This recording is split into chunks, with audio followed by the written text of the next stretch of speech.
Hey guys, tonight we begin with the deliciously questionable world of ancient Roman street food.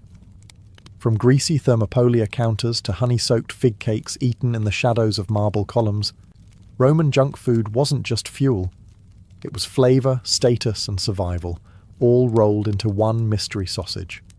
So before you get comfortable, take a moment to like the video and subscribe, but only if you genuinely enjoy what I do here. And let me know in the comments where you're tuning in from and what time it is for you. It's always fascinating to see who's joining us from around the world. Now dim the lights, maybe turn on a fan for that soft background hum, and let's ease into tonight's journey together. You're trudging through a sun-baked Roman street in your worn-out sandals, your tunic clinging to you in all the wrong places, and you're nursing the kind of headache that only comes from drinking 5 cups of watered-down wine and making bad decisions at the bathhouse. You're not in the mood for a formal meal. You're not about to spit roast a pig or debate olive varieties with your neighbour. No, you need something immediate, greasy, possibly regrettable. Something that won't ask too many questions, and won't mind if you eat it with one hand while using the other to shoo away pigeons. Enter the Thermopolium, Rome's gloriously chaotic take on a street food joint. Think ancient Taco Bell, but with more marble counters and slightly fewer food regulations. The layout is deceptively simple. Stone counters with circular holes carved into them, each containing a dolia. Large earthenware pots filled with whatever was hot, edible, and survived the morning. No menus, no labels, no real sense of order. Just a bubbling stew of possibility, both literal and gastrointestinal. What's on offer? Fried cheese balls that squeak when you bite them. Questionable sausage links that might be pork, or might be optimism. A mysterious stew that may contain lentils, or may just look like it does. And floating in everything, like a ghost you can taste. Garum, the Roman fermented fish sauce that was somehow both seasoning and social experiment. Cleanliness? Let's not ask. The chef is wearing the same tunic he slept in, and the spoon he's using has seen at least 2 civil wars. But the food is hot, it's salty, and it's got enough calories to get you through another afternoon of not dying in a crowd. Thermopolia were everywhere, especially in Pompeii, where nearly every block had one. Workers, students, wandering poets, and very confused tourists from Gaul all gathered at these counters, trading sesterces for sustenance that was fast, filling, and questionably legal. And sure, it may give you indigestion. But when the choices are a cold onion or whatever's bubbling at the corner stall, you follow your gut and hope it forgives you later. You've left the Thermopolium with your dignity slightly bruised and a lentil stain forming on your toga. You're walking through the forum now, and your stomach makes that ominous noise again. You need a snack, not a meal, just something to chew while pretending to listen to a public orator rant about wheat subsidies. Enter roasted chickpeas, or as they were known in the Roman streets, Cicer arietinum, which sounds fancy, but really translates to rocks pretending to be food. Vendors sold them in clay bowls or little cloth pouches, shouting over each other in a glorious symphony of salesmanship. Hot chickpeas, crunchy chickpeas, chickpeas that may or may not chip your molars. They were roasted over open coals until they reached a consistency somewhere between crisp and gravel. They were salted, heavily, because salt was the Roman answer to everything. Preservation, seasoning, and disguising the taste of regret. And yet, chickpeas were wildly popular. Soldiers munched them on the march. Senators snacked on them between bribes. Children chewed them like they were practicing for adulthood. They were cheap, filling, and didn't spoil easily, which made them ideal for tossing into a satchel, a lunchbox, or at someone's head during a gladiator match. There wasn't a lot of variety, no chili lime flavour, no hummus dip, just a bowl of rock-hard legumes, dusted with salt and occasionally served warm, which was somehow considered a luxury. Of course, the Romans swore they were healthy. Chickpeas were said to promote virility, digestion, and deep thoughts, which sounds suspiciously like something a chickpea vendor made up. But hey, if it helped move product, why not? Every now and then, you'd get a soft one. a little chewy, a little mealy, and for a brief moment you'd think, this isn't bad. Then you'd bite the next one and remember that Roman dentistry was still about 1,000 years away from solving this problem. Still, for a handful of coins, you got a snack that travelled well, lasted forever, and gave you something to do with your mouth during long political speeches. And in Rome, that was worth every cracked tooth. Now your stomach's asking for something different. Maybe sweet, maybe soft, maybe less existentially crunchy.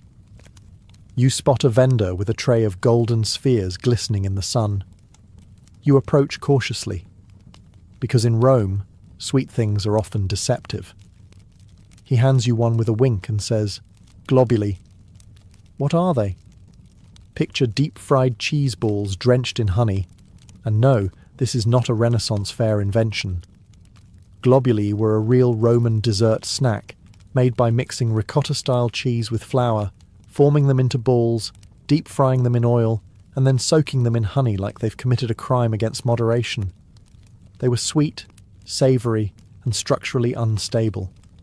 Bite into one too fast, and hot cheese would launch in the opposite direction. The honey would glue your fingers together, ensuring the rest of your day involved bees, dogs, or awkward hand gestures at passing senators.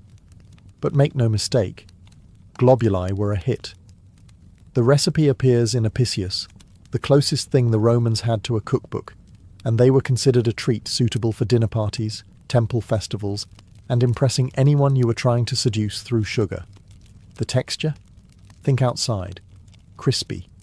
Inside, molten cheese lava. Taste? Somewhere between dessert and what if cheesecake was aggressive. The Romans didn't believe in restraint when it came to honey, and these things were practically candied cannonballs. And while they weren't exactly street food for the masses, frying cheese in oil required some resources, they did make appearances at more upscale gatherings. Imagine a toga party ending with guests groaning happily, their tunics stained with cheese grease and bees hovering like tiny waiters. One bite could transport you to culinary heaven or send you running to the nearest public fountain for a finger rinse. There was no in-between. So yes, while we moderns have donuts, churros and fried Oreos, the Romans had globuli, and in a way they beat us to the punch. Deep-frying dairy and covering it in sugar wasn't an innovation. It was a revival. You just had to survive the stickiness.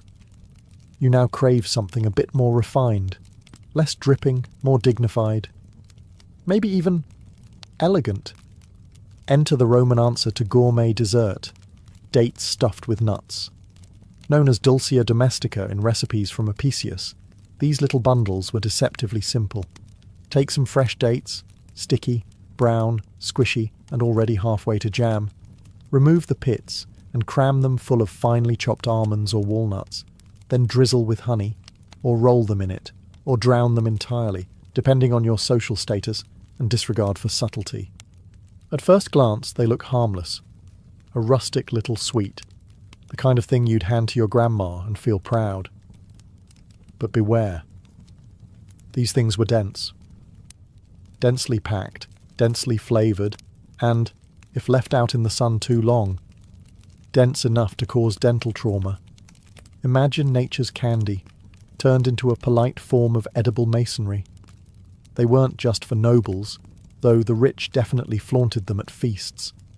Slaves and working-class citizens occasionally got their hands on dried dates too, especially around festivals, when indulgence was briefly encouraged and digestive consequences were quietly ignored. The texture was, well, enthusiastic. The date provided chewy resistance, the nut added a crunchy surprise, and the honey acted as ancient Roman superglue.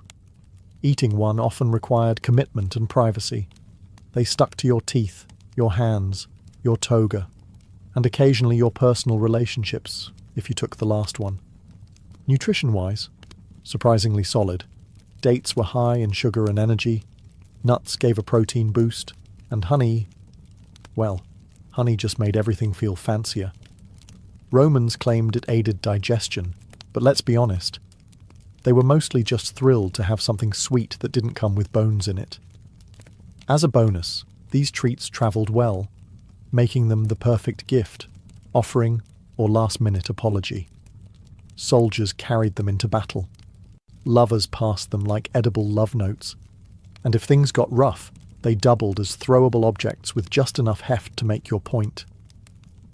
In the empire that conquered the known world, this was one of its most beloved desserts. Sticky, satisfying, and potentially dangerous.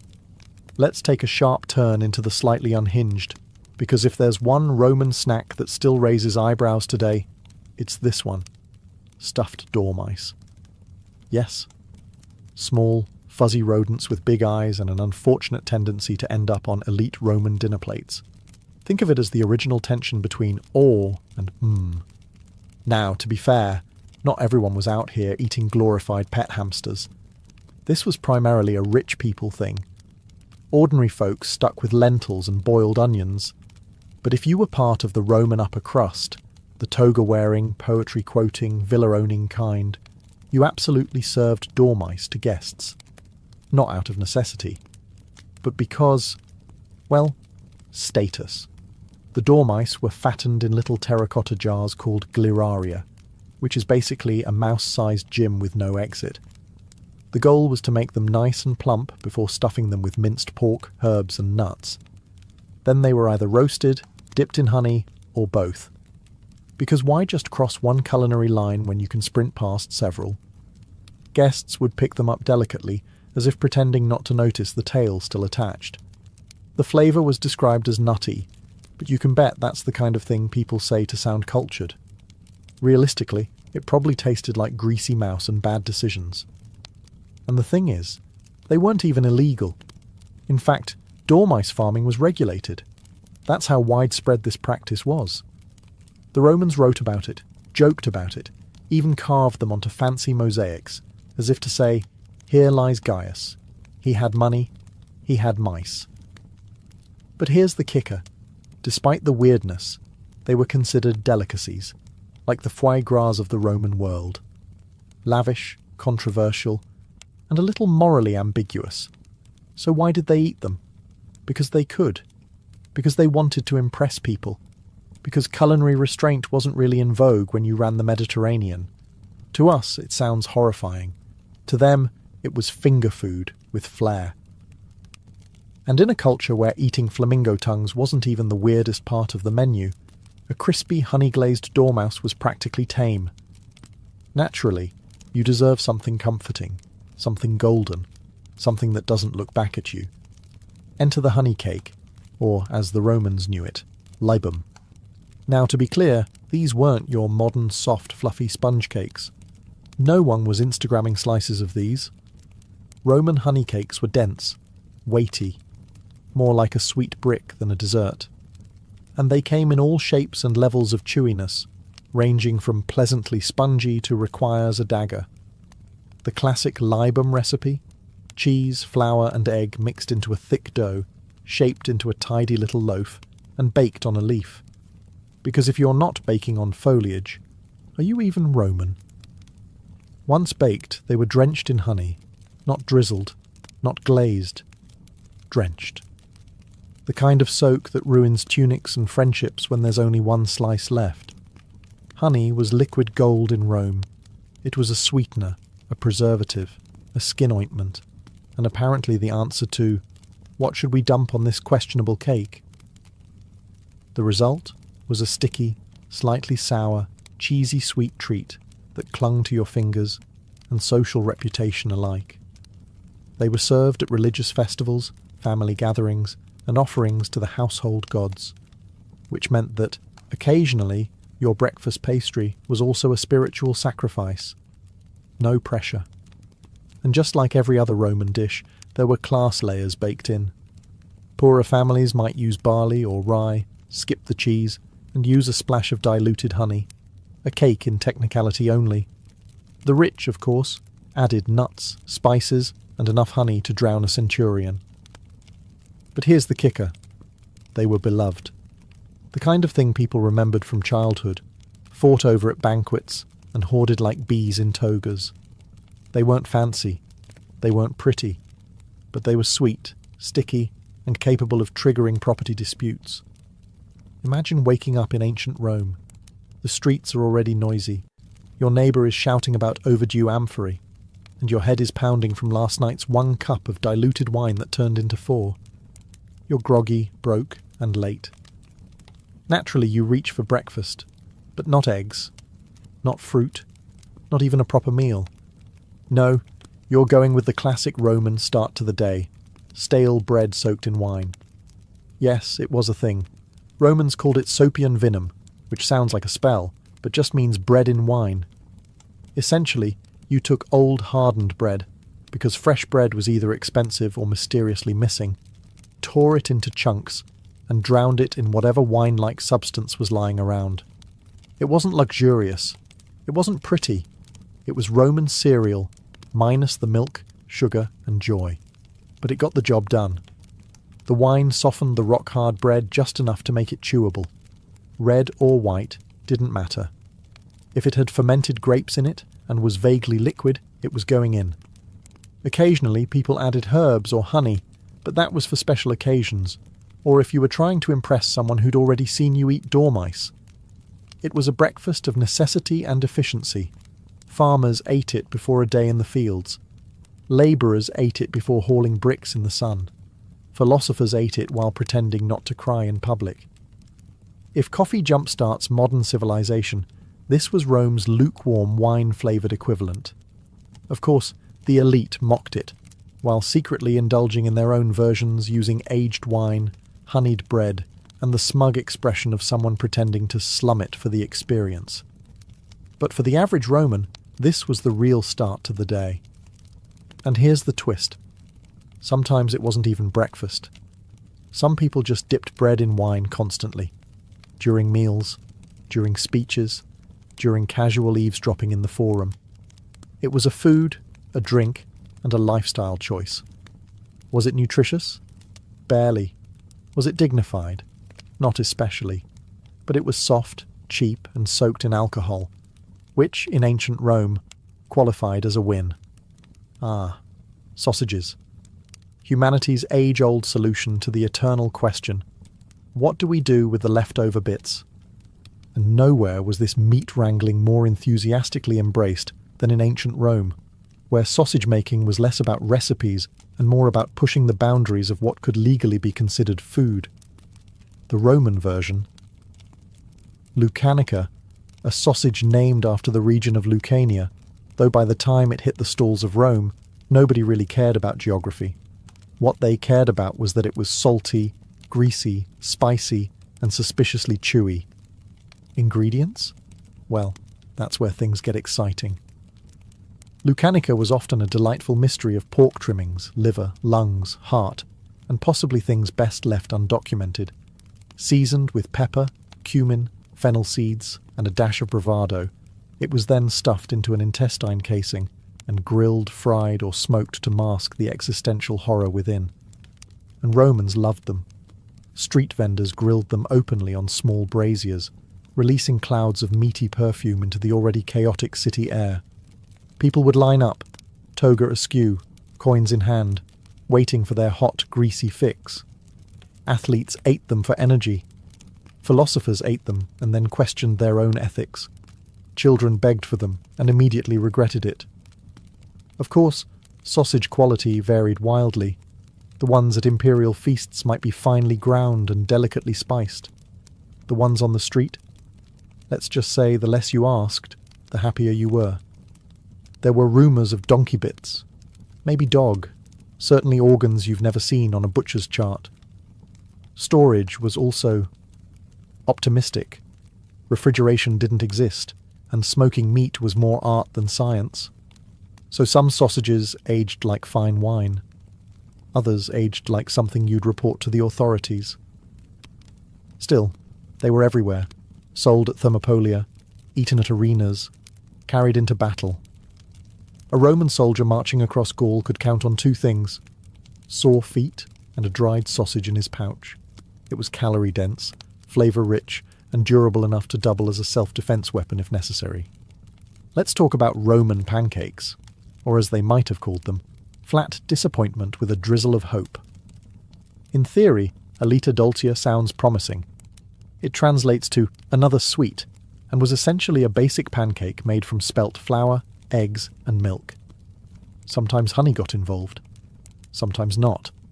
And that inconsistency alone tells you exactly what kind of emotional roller coaster this food was. You'd mix the batter, pour it into a pan over a fire that may or may not be cooperating, and let the magic happen. Except, Roman magic didn't involve fluffy stacks or maple syrup. These pancakes were thin, dense, and just sturdy enough to qualify as edible flooring. If you were lucky, they'd be fried in a bit of oil and served with a generous helping of honey, maybe a sprinkle of poppy seeds if someone was feeling festive. If you weren't lucky, you got the version with no toppings, no sweetness, and the texture of a legal document. Still, they were popular. Cheap, easy to make, and surprisingly versatile. They could be sweet or savoury, eaten hot or cold, served at festivals, funerals, and that awkward space between breakfast and guilt. Romans weren't looking for a breakfast revolution, they just wanted calories that didn't bite back. But make no mistake, if you're imagining a modern pancake with strawberries and whipped cream, adjust your expectations downward immediately. These were the kind of cakes that required strong teeth and low emotional standards, more fuel than food, more endurance snack than indulgent brunch. Yet they had their place. They filled stomachs. They paired decently with wine. They made you feel, however briefly, that you had some control over your life, which in a world of invasions, political backstabbing, and mystery meat sausages was no small comfort. And sometimes, just sometimes, the batter would crisp just right on the edges. The honey would caramelize, and you'd think, this is almost good. That fleeting joy was the Roman pancake's true legacy, setting the bar low enough to be pleasantly surprised. So were they bland? Yes. Were they adored? Somehow, also yes. Because in Rome, even mediocrity had its moment, preferably served with honey. There's a certain honesty in Roman cuisine. They didn't pretend things were fancy. They didn't trim the fat. And when it came to fish, they certainly didn't waste time with tidy fillets or delicate portions.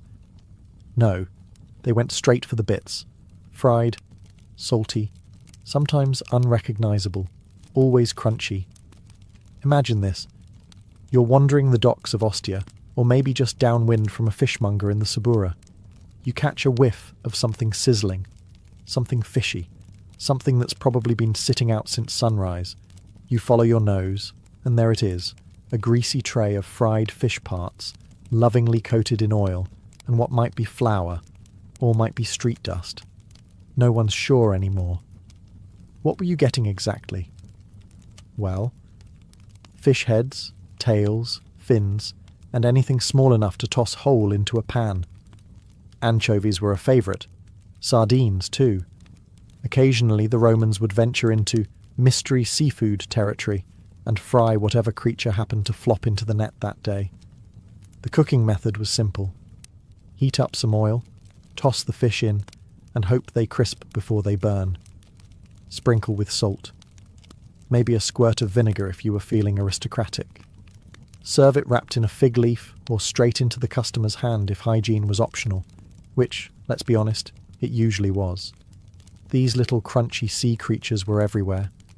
Thermopolia served them. Market stalls shouted about them. Kids bought them as snacks, and everyone knew, if it's been fried hard enough, you don't have to ask what part of the fish it was. Nutritionally, decent. Omega-3s, protein, calcium.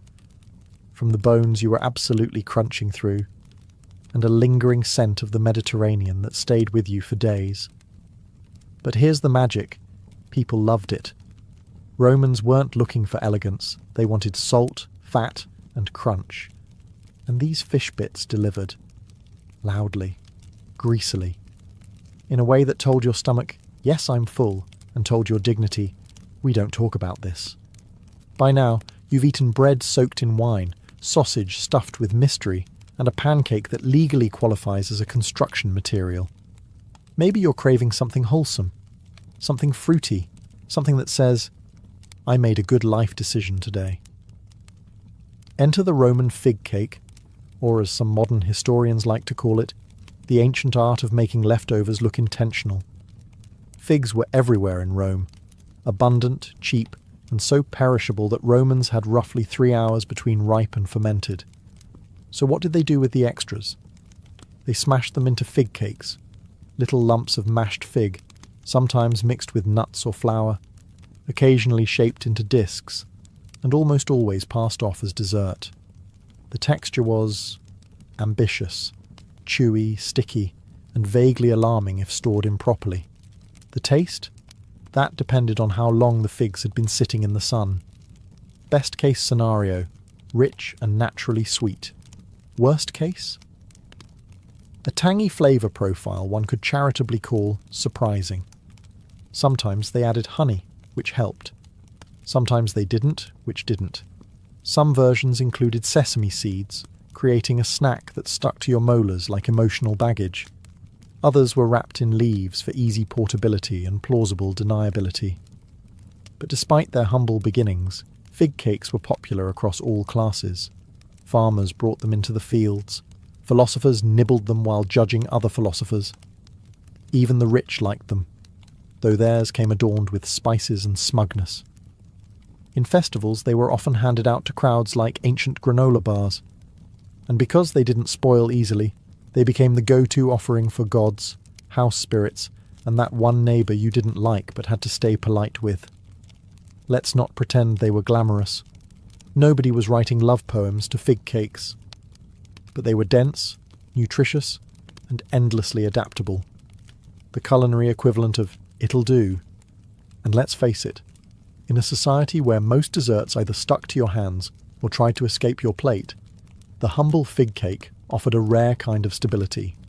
It didn't sparkle, it didn't impress, but it also didn't fight back. And sometimes, that's enough. At this point in your Roman culinary journey, you've eaten enough fermented, fried, and honey-drenched material to question your life choices. But don't worry, we haven't yet explored one of Rome's most cherished obsessions: cheese. Specifically, cheese snacks, the kind that could be delightful, or instantly regrettable.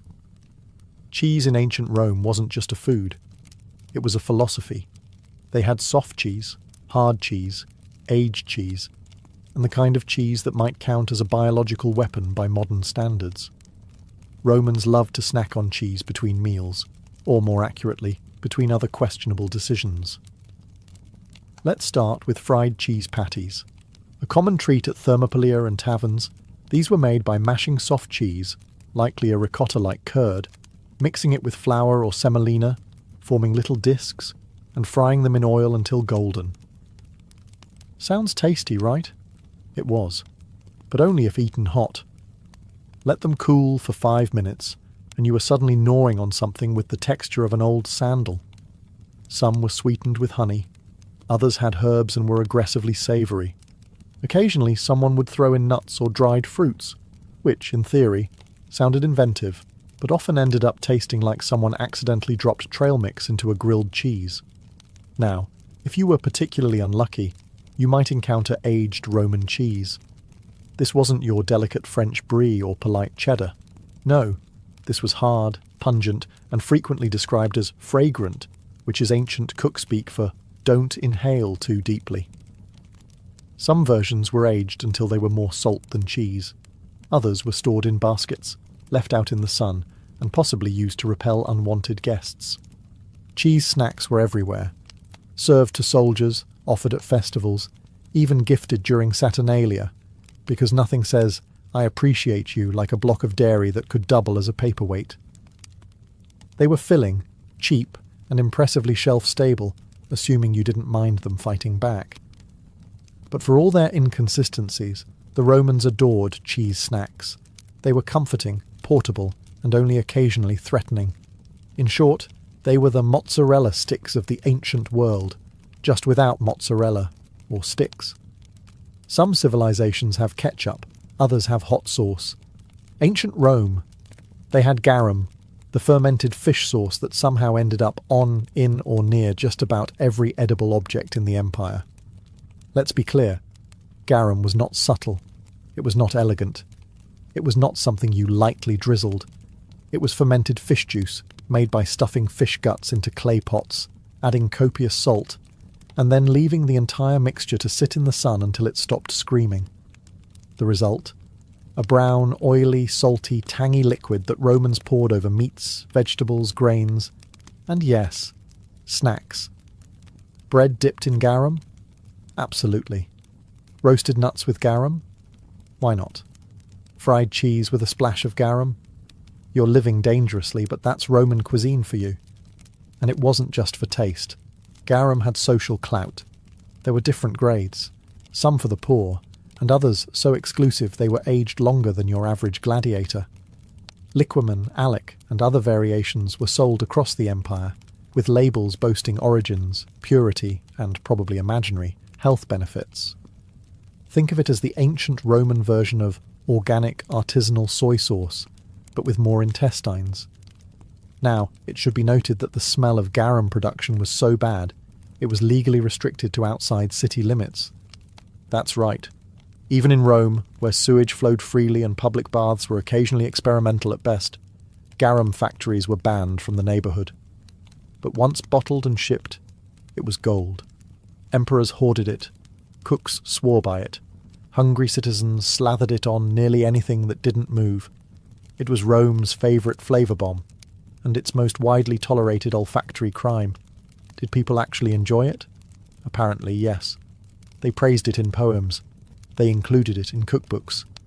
They wrote love letters to recipes that began with, "First, drown everything in garum." Was it healthy? Possibly. Was it overwhelming? Always. Did it add something magical to fried street snacks? If you like your magic strong, fishy, and vaguely suspicious, then yes. So when you imagine Roman junk food, don't just picture cheese balls or fig cakes. Picture cheese balls and fig cakes, soaked in fermented fish sauce, because that's what winning tasted like in Rome. You still crave a snack, something casual, something crunchy, something you can eat with one hand while waving the other dramatically at passing senators. Enter Roman street nuts. Walk through any bustling Roman marketplace, the Forum, the Port at Ostia, the back alleys of Subura, and you'd hear the unmistakable sound of nuts roasting on open coals. Not in the cosy, holiday-scented way, more like the smell of burning street cart mixed with salted temptation. Your choices? Almonds, walnuts, hazelnuts and pine nuts, though the latter could cost a small fortune and possibly your dignity if you dropped them. Most were roasted, lightly salted, and sometimes flavoured with herbs or honey. Simple, addictive, pocket-friendly. Vendors sold them in little paper cones made of recycled wax tablets or papyrus scraps, which occasionally still had grocery lists or bad poetry scribbled on them. Bonus entertainment. And the Romans. They went nuts for nuts. Philosophers munched them while pondering mortality. Gladiators downed them for protein. Drunken party guests tossed them into mouths, and sometimes amphorae, with varying degrees of accuracy. Even the emperors snacked on them, though theirs were peeled, gilded, and likely carried to them on a silver platter by someone with anxiety. Some were even candied. Almonds coated in honey were the closest thing Rome had to peanut brittle, and they were equally capable of cracking a tooth or winning your affection, depending on how fresh they were. Of course, there were downsides. Overeating nuts, especially the garum-dusted kind, could lead to indigestion, social consequences, and dramatic readings of your last will and testament. But that didn't stop anyone, because street nuts were fast, cheap, and deeply satisfying. They were the original Roman vending machine. Insert a coin, receive crunchy joy. No fuss, no mystery meat, no tales, just a handful of salty delight in a city powered by wine, ambition, and low-grade chaos. You've partied like a senator. You've bathed in wine, sung badly at a Saturnalia feast, maybe kissed someone who turned out to be your cousin's slave. It's the morning after. Your toga's on sideways. Your mouth tastes like garum and questionable life choices. You need help. But in Rome, help doesn't come in the form of aspirin or black coffee. No. What you get is a heroic, semi-medicinal snack and the vague hope that Jupiter still loves you. Enter Hangover food, Roman edition. First up is the cure-all wine-soaked bread. Yes, again. Because what better way to fix a wine-induced disaster than with more wine, now absorbed into a stale loaf so dry it threatens to exfoliate your gums? Or maybe you're handed a raw egg stirred into spiced wine, known as posca ovata. Think of it as a proto-protein shake, minus refrigeration, hygiene, or joy. Slug it down and try not to gag while someone older than the Republic insists it restores your humours. Still woozy? Time for a snack platter from Etruscan hell. Olives, garlic, vinegar-soaked onions, and maybe a bite of pickled fish, because nothing clears the sinuses like salty brine and regret. One famous option, fried cabbage with cumin and oil. Supposedly miraculous. Realistically, greasy, pungent, and likely to start more problems than it solves. Roman doctors swore by it. Roman diners mostly swore at it.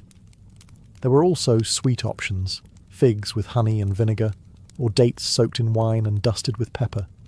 These, to be fair, probably did help. They were sugary, hydrating, and just weird enough to distract you from your headache. And if all else failed, you could always go full gladiator. A handful of barley, a raw onion, and a punch to the chest to wake you up. No science, just confidence and shame. Of course, Romans didn't call it a hangover. They called it being troubled in the head, which frankly sounds more accurate. And while their cures were hit or miss, they believed in them. With the same fervour they believed fried dormice were classy. So there you are, hunched over a thermopolium counter, sipping spiced vinegar and chewing cabbage while praying to Bacchus for mercy. Welcome to recovery Roman style. Before he was the scourge of Rome, before elephants thundered over the Alps, Hannibal Barca was just a boy, wide-eyed, sharp-minded, and already forged in the fire of revenge.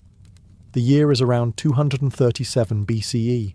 Carthage, the once proud North African power, has just lost the First Punic War to Rome. And the man nursing that wound deeper than anyone else? Hamilcar Barca, the boy's father. He wasn't just a general. He was a symbol of Carthaginian resilience, fierce, brilliant, and bitterly humiliated by Rome's victory. And he wasn't done fighting. So when Hamilcar prepared to leave for Iberia, what we now call Spain, to rebuild Carthage's strength and carve out a new empire, he took his 9-year-old son with him. But this wasn't a bonding trip. This was indoctrination. Before they departed, legend says Hamilcar brought Hannibal to the temple of Baal and had him place his tiny hand on a bloody sacrificial altar. There, he made his son swear a sacred oath that he would never be a friend to Rome. Not tolerate. Not ignore. Never be a friend. Think about that. Not many kids are raised with math, swordplay, and a lifelong vendetta as their school subjects. But Hannibal wasn't raised like other kids. His classroom was a war camp. His father was his general, and his curriculum was revenge. As they marched into Iberia, Hannibal watched and learned. He saw his father win brutal battles, form shaky alliances, and conquer territory mile by mile. Every Roman ambassador that came sniffing around, Hannibal studied. Every negotiation that fell through, every Carthaginian soldier who bled on foreign soil, he remembered it. By the time Hamilcar died and command passed to Hannibal's brother-in-law, Hasdrubal, the boy was already hardened. When Hasdrubal was assassinated years later, Hannibal, now 26, was voted by the army to take command. Not the Senate, not the elders, the soldiers, the ones who had seen him grow up, fight, and lead. And in that moment, the oath of a child hardened into the mission of a man. Rome may have won the first round, but Hannibal Barca was about to change everything they thought they knew about warfare and about fear. Hannibal didn't wait to warm the commander's seat. The moment he took control of the Carthaginian forces in Iberia, he unleashed a campaign so brutal, so effective, that it would make Rome twitch from across the sea. He began with the tribes of Hispania, fractured, proud, and constantly at each other's throats. Instead of marching in like a conqueror, Hannibal used diplomacy, marriage alliances, and bribery to win some of them over. For the rest, he used steel. Tribes that resisted were crushed with a mix of battlefield brilliance and psychological warfare. Hannibal didn't just fight battles, he staged them. He'd allow one part of his army to feign retreat, only to flank and surround the enemy once they thought they were winning. He played minds as easily as he played swords, and the soldiers loved him for it. Hannibal shared their food, marched alongside them, and fought in the thick of combat. He wasn't some pampered general watching from a gilded chariot. He bled with them. He inspired loyalty the same way he inspired fear in huge, overwhelming doses. As Carthage's power grew in Iberia, Rome began to feel the pressure. They had signed a treaty with Hasdrubal before his death, which said Carthage wouldn't cross the Ebro River. But Hannibal wasn't interested in Roman paperwork. He had a much bigger game in mind. So, he targeted the city of Saguntum, a Roman ally just south of the Ebro. Attacking it wasn't just bold, it was practically a declaration of war. Rome watched nervously, unsure if Carthage would restrain this ambitious young general. Spoiler alert, they didn't. The siege of Saguntum was brutal and efficient. Hannibal starved them, bombarded their walls, and finally overran the city. Survivors were either killed or sold into slavery. Rome had its answer. Hannibal wasn't bluffing, and he wasn't afraid. The Roman Senate was outraged, of course. They demanded Carthage hand over Hannibal for violating the treaty. Carthage's response? A collective shrug. The Senate debated, the nobles bickered, but no one had the guts, or perhaps the desire, to rein him in. Hannibal had become bigger than Carthage, and now, with Iberia under his belt and Rome fuming across the sea, he turned his eyes toward Italy. Not by ship, not through a polite declaration of war, but by doing the impossible. He would bring the war to Rome's doorstep, and he would do it with elephants. When Hannibal announced his plan to invade Italy, not by sea, not by treaty, but by land through the Alps, his officers thought he had lost his mind. The Alps weren't just mountains. They were death traps, snow-covered, treacherous, crawling with hostile tribes. No sane general would attempt it, especially not with thousands of soldiers, pack animals, and a handful of African war elephants. But Hannibal wasn't aiming for sanity. He was aiming for shock and awe. In 218 BCE, he began the most daring military maneuver in ancient history. With an army of around 50,000 men and 37 elephants, Hannibal marched north from Iberia, crossing the Pyrenees, skirmishing with Celtic tribes, and eventually reaching the Rhone River. There, he used rafts and local guides to ferry his elephants across. Yes, elephants on rafts. The logistics alone were insane. Rome was caught flat-footed. They expected him to come by sea, or at worst through the expected coastal routes. But Hannibal was rewriting the rulebook, and he hadn't even reached the Alps yet. When they finally began the Alpine ascent, everything that could go wrong did. Landslides buried equipment. Snow blinded the troops. Altitude sickness, freezing winds, and starvation killed thousands. Supplies ran low, morale plummeted, men began to desert, elephants slipped on the icy paths and plummeted into ravines. One soldier reportedly had to chisel frozen horse hooves free from icy rock with a pickaxe. But Hannibal kept moving. He rallied his men by pointing to the distant plains of Italy, promising them rich farmland, plunder, and revenge against Rome. He used fire to shatter ice, vinegar to weaken rock, and sheer will to drag his army over nature's deadliest obstacles. After 2 harrowing weeks, barely alive and with fewer than half his original force, Hannibal emerged on the other side, into the Po Valley, exhausted, frostbitten, and battered, but in Italy, and Rome. They were horrified. They had never imagined an enemy would knock on their door in such fashion. The Alps weren't supposed to be crossed, let alone with elephants. But Hannibal had done it. It wasn't just a march, It was a message. Rome isn't safe. Nowhere is. I'm here. And he wasn't planning on leaving anytime soon. Hannibal didn't waste time once he hit Italian soil. Even with a diminished force, he immediately began recruiting discontented Gallic tribes in northern Italy, Rome's enemies, and they joined him because Hannibal didn't just promise liberation, he proved it with blood. Rome, stunned but still arrogant, scrambled to send legions to intercept him. Consul Gaius Flaminius took command, burning with the confidence of the Republic. He wanted a swift victory, a glorious one that would restore Roman pride after Hannibal's ridiculous Alpine stunt. But Hannibal had already chosen his battlefield, and it wasn't going to be glorious for anyone in a red cloak. The place was Lake Trasimene, a foggy, narrow valley with water on one side and steep hills on the other. Perfect for an ambush. Hannibal stationed his infantry in front, clearly visible, like bait. He then concealed his cavalry and elite troops in the hills, hidden in the early morning mist. On June 21st, 217 BCE, Flaminius charged in, eager, overconfident, and completely blind to what was coming. As the Romans advanced into the trap, Hannibal sprang the jaws shut.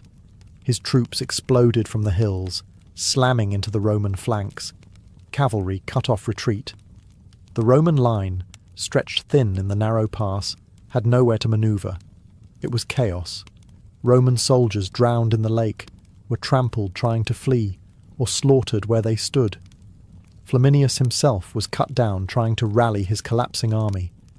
In just a few hours, 15,000 Romans were dead, thousands more captured. And Hannibal? He didn't lose a single officer. The ambush at Lake Trasimene became the largest and most successful ambush in military history. Rome panicked, streets filled with screams and prayers. Mothers wept. The Senate, in despair, appointed a dictator, Quintus Fabius Maximus, to deal with the crisis. But Hannibal wasn't finished. He had invaded their land, annihilated their legions, and now he roamed Italy like a ghost, impossible to catch, devastating everything in his path. Yet, even after this disaster, Rome refused to negotiate. That was fine with Hannibal. He didn't want peace. He wanted to humiliate them in the one place they thought themselves invincible, on the battlefield, at the heart of their empire. And his deadliest masterpiece was still to come.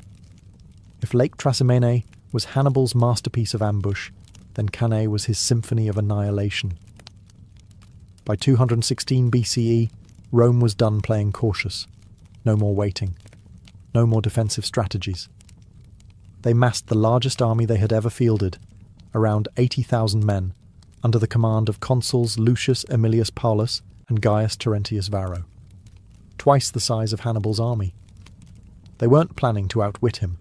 They were planning to crush him with sheer force. Hannibal knew it, and he smiled. He chose the battlefield, a wide plain near the town of Cannae in southern Italy, perfect for cavalry movement and manoeuvring. Then he arranged his troops in a deceptively simple formation. His weakest infantry, mostly Gauls and Spaniards, formed a shallow crescent at the centre. His stronger African infantry waited on the flanks. His cavalry, his real hammer, flanked even wider on both sides. The trap was set. On the morning of battle, the Romans advanced in a dense, powerful column, eager to punch straight through Hannibal's centre. And they did. At first, Hannibal's crescent began to bend inward under pressure, retreating but not breaking. The Roman infantry surged forward, deeper and deeper into the trap, thinking victory was near. That's when the jaws snapped shut. Hannibal's African infantry on the flanks wheeled inward, enveloping the Romans from both sides. His cavalry, having already routed the Roman horsemen, circled back and attacked from the rear. Now the Romans were surrounded, completely. No retreat, no breathing room, just chaos and blood. In the blazing August heat, men suffocated in the crush of bodies. Swords couldn't swing, panic set in, and Hannibal's men systematically slaughtered them, cutting them down in one of the most lopsided massacres in military history. An estimated 50,000, 70,000 Romans died in a single day, more than the entire population of many ancient cities. It was the worst defeat Rome had ever suffered, and remains one of the deadliest battles of all time. And Hannibal, he didn't march on Rome. Not because he couldn't, but because he knew Rome would not fall easily. He needed reinforcements from Carthage, siege equipment, and time. But Carthage hesitated. Even after handing Rome its darkest day, Hannibal stood alone. And Rome, wounded, vengeful, and now very afraid, wasn't planning on letting him go unpunished. After Cannae, Hannibal's name alone could silence a Roman crowd. Mothers used it to frighten their children. Hannibal ad portas. Hannibal is at the gates. And yet, strangely, he never entered the city. For 16 years, Hannibal roamed the Italian countryside like a phantom, unbeaten, unpredictable, and completely without reinforcements. He won the loyalty of many southern Italian cities and brought chaos to Rome's allies. But Carthage, for all its riches, refused to send him the support he needed to finish the job. The Senate feared his growing power. His enemies at home whispered about his ambition. They were more comfortable letting him bleed Rome slowly than arming him for a final strike. So, Hannibal was forced to adapt. He became a master of survival, fighting guerrilla-style skirmishes, harassing supply lines, destroying crops, and always staying just out of reach. The Romans, under Fabius Maximus, nicknamed the Delayer, refused to give battle. They shadowed him, avoiding open conflict, starving him of opportunities. But Hannibal still scored victories. He crushed Roman forces at Herdonia, ambushed them in Apulia, and even destroyed entire consular armies that dared to chase him. And he kept doing it without ever losing a major engagement. But time was turning against him. Rome, battered but relentless, adapted. They built more legions, trained new commanders, strengthened their alliances. While Hannibal wandered with a shrinking army, Rome expanded its power like a hydra growing new heads, and the war began to shift elsewhere. Rome invaded Iberia, cutting off Carthaginian supply lines. Hannibal's own brother, Hasdrubal, tried to bring reinforcements by crossing the Alps, just like Hannibal had years before. But Rome intercepted him, crushed his army, and threw Hasdrubal's severed head into Hannibal's camp. That message was clear. You're alone now. Hannibal's dream of breaking Rome from within was fading. He had turned Italy into a graveyard of legions, but without reinforcements, without siege engines, without political backing, he couldn't deliver the final blow. Still, he refused to leave. He had promised his father, as a boy, that he would be no friend to Rome. And he kept that promise every year he remained on their soil. But soon, Rome would come knocking. Not in Italy, but on Carthage's own shores. And Hannibal would have no choice but to go home for the final fight. By 203 BCE, the tide had fully turned. Rome had clawed back from disaster, conquered Hannibal's strongholds in Iberia, and taken the fight directly to North Africa. Leading the charge was Scipio Africanus, a young, brilliant general who had studied Hannibal's tactics obsessively. Rome was no longer content to wait. They wanted Carthage destroyed. And to save itself, the Carthaginian Senate had to do the unthinkable. They summoned Hannibal home. After 16 years of near-mythical campaigning in Italy, Hannibal left the land he had bled for. He returned to Carthage to defend a city that had abandoned him, and to face a man trained in the art of Hannibalic warfare. The final showdown came at Zama in 202 BCE. This time, the armies were nearly evenly matched. Hannibal commanded a force of veterans, levies, and 80 war elephants. Scipio, meanwhile, had disciplined Roman legions and Numidian cavalry, crucially led by Massinissa, a former Carthaginian ally who had switched sides. Hannibal opened the battle with a massive elephant charge. It was meant to shatter the Roman lines. But Scipio had planned for this. He ordered his troops to part, creating corridors that funneled the elephants safely through. The beasts either panicked or passed harmlessly between the Roman ranks. Some even turned back, trampling Hannibal's own lines. What followed was a fierce infantry clash. Hannibal's veterans fought valiantly, even pushing back Rome's front lines. But when Scipio's cavalry returned from the flanks and attacked from behind, just as Hannibal had done at Cannae, the Carthaginian formation collapsed. The roles had reversed. Hannibal, once the master of encirclement, was now its victim. Carthage was forced to surrender. The terms were brutal. They had to give up their fleet, pay a massive indemnity, and promise never to wage war without Rome's permission. Hannibal had lost. But it wasn't just a military defeat, it was the death of a vision. His lifelong mission, to break Rome's grip on the Mediterranean, was shattered in the North African dust. Yet even in defeat, Rome didn't kill him. They feared him too much to make him a martyr. Instead, they let him live, knowing full well they hadn't seen the last of him. Because Hannibal Barca wasn't done making history. Not yet. Hannibal returned to Carthage not as a defeated general, but as a survivor. While Zama had broken Carthage militarily, Hannibal still commanded immense respect. The people saw him not as the man who lost the war, but as the man who nearly won it against impossible odds. So, what did Hannibal do? He reinvented himself. He became a politician. Yes, the man who had once commanded elephants through the Alps now sat in the Carthaginian Senate, rooting out corruption, reforming finances, and trying to repair the shattered state. He slashed taxes, paid off debts, and revitalized Carthage's economy, quickly gaining a reputation as a brilliant, if unpopular, reformer. But Rome wasn't watching from the sidelines. They feared Hannibal's mind more than his sword. A strong Carthage, even a peaceful one, was a threat if Hannibal was at the helm. So Rome accused him, falsely, of conspiring with enemy states. Cornered once again, Hannibal fled. Thus began his second life, the life of a hunted exile. He wandered from court to court, offering his military genius to foreign kings. First to Antiochus III of the Seleucid Empire, Rome's newest rival. Hannibal tried to rally them for another great war, but Antiochus ignored much of his advice, and lost spectacularly. Rome's influence only grew. After Antiochus's defeat, Hannibal kept running.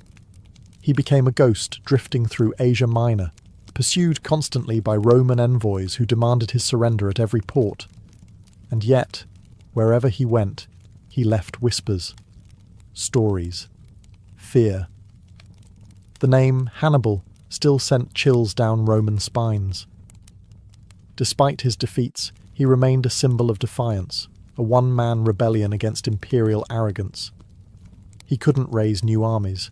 He had no homeland, no power, just a brilliant mind, a long shadow, and enemies who never stopped watching him. By now he was in his 60s, grey-haired, worn thin by decades of war and exile. But even then, Hannibal remained sharper than most living generals, and Rome still wasn't satisfied. They wanted him erased, not just from politics or the battlefield, but from the story. So they came for him one final time, and Hannibal, true to character, would not let them have the satisfaction. By the early 180s BCE, Hannibal had become a living legend and a liability, not just to Rome, but to every kingdom that dared to shelter him. He was now hiding in Bithynia, a small kingdom in Asia Minor, ruled by King Prusias I. Hannibal, ever the strategist, helped the king win a naval battle using a trick straight out of his playbook. Catapults loaded with clay jars filled with venomous snakes, launched onto enemy ships to sow chaos and fear. Even in his final years, his mind was still 2 moves ahead. But Rome didn't care about snake jars. They wanted Hannibal gone, forever. They pressured Prusias, sent emissaries, and made threats. Eventually, word reached Hannibal that his sanctuary had been betrayed. Roman agents were closing in on the villa where he was hiding. He didn't run this time. According to legend, Hannibal had long kept a vial of poison hidden in a ring, carried with him as insurance. If Rome ever cornered him like an animal, he would go out on his own terms. Now, the moment had come. He reportedly wrote a short message before taking the poison. "Let us relieve the Romans from their long anxiety, since they think it too tedious a task to wait for an old man's death." Just like that, it was over. Hannibal Barca, Rome's greatest nightmare, died not on a battlefield, but in a foreign land, hunted, exiled, and alone. And yet, even in death, Rome couldn't bury him. They destroyed his city, razed Carthage decades later in the Third Punic War, and salted its earth. But they never forgot him. Centuries later, Roman historians, men who should have hated him, wrote about his brilliance with awe. He had led from the front, fought against overwhelming odds, and outwitted every Roman general sent to kill him. He crossed the Alps with elephants, devastated Italy for years, and gave the greatest military machine in history a fear it would never shake. And he did it all while staying true to one thing, his boyhood oath, to never be a friend to Rome. Even in exile, even in death, Hannibal won a different kind of war, the war for legacy. And in that war, he remains undefeated. Every autumn in ancient Greece, a strange transformation would grip the land between Athens and the small town of Eleusis. Roads filled with chanting pilgrims, smoke and incense drifted through the hills, and somewhere in the darkness, under torchlight and secrecy, something sacred and forbidden took place. This was the Eleusinian Mysteries, the most famous and mysterious religious festival of the ancient world. It wasn't just a celebration. It was a spiritual initiation. And unlike the rowdy Dionysian orgies or the public pomp of Olympic festivals, this one came with rules. Ironclad rules. Break the silence, speak of what happened inside the sacred hall, and you could be executed. The core of the festival centered around Demeter, the goddess of the harvest, and her daughter Persephone. According to myth, Persephone was kidnapped by Hades, god of the underworld.